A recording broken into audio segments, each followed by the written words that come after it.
Cette idée de l'amour inconditionnel d'une mère pour son enfant qui, quand il arrive, quand la première fois elle le prend dans ses bras, c'est l'amour fou. Ben moi, non, j'ai pas eu ça.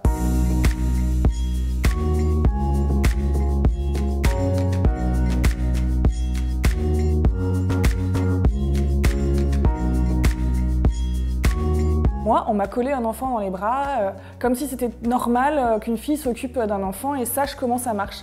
Alors quand mon enfant il est arrivé, je me suis vraiment posé la question, est-ce que je sais comment ça marche? Eh ben non, en fait, je ne savais pas, c'est un apprentissage. Il y a une image un peu sainte de l'amour maternel et du sacrifice de la mère pour son enfant, que avouer que quand tu reçois sur toi cette espèce de truc gluant qui ressemble plutôt à un espèce de poulain sans tout mou, et voilà que c'est dur de raconter ça en fait. Dans cette première rencontre, forcément, il y a une espèce d'étincelle magique.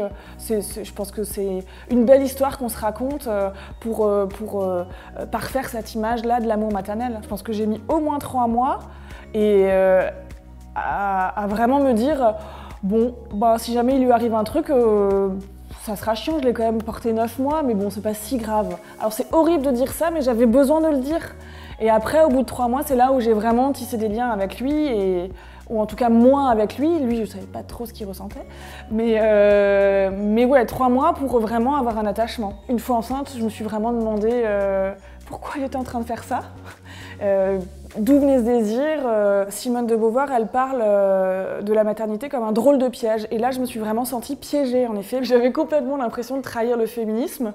Parce que l'arrivée de l'enfant, j'avais l'impression qu'elle ne reposait que sur moi et que du coup, j'allais à l'encontre de cette volonté d'émancipation et de liberté que prône le féminisme.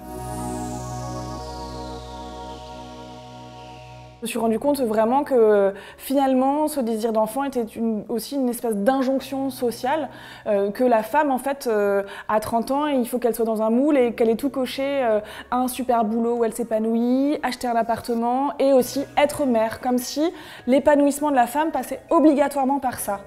Et aujourd'hui je me pose vraiment la question de est-ce qu'on peut enlever ces injonctions sociales et venir à quelque chose de, pas de pur, mais en tout cas de revenir à l'essence et de se demander vraiment pourquoi, alors à ce moment-là, on aurait un désir d'enfant. Je pense qu'il y a plein de possibilités, il y a cette volonté de faire famille, il y a cette volonté de partager, de donner à l'autre, d'aimer et d'être aimé, ça fait un peu phrase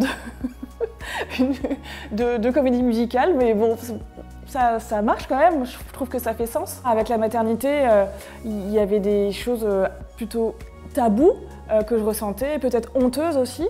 Et donc je me suis dit que j'allais avouer ces ressentis et ces sentiments et que sûrement que je ne serais pas la seule et que peut-être ça apporterait un certain apaisement. Et en tout cas, les retours que j'ai eus, c'est ce que ça a créé.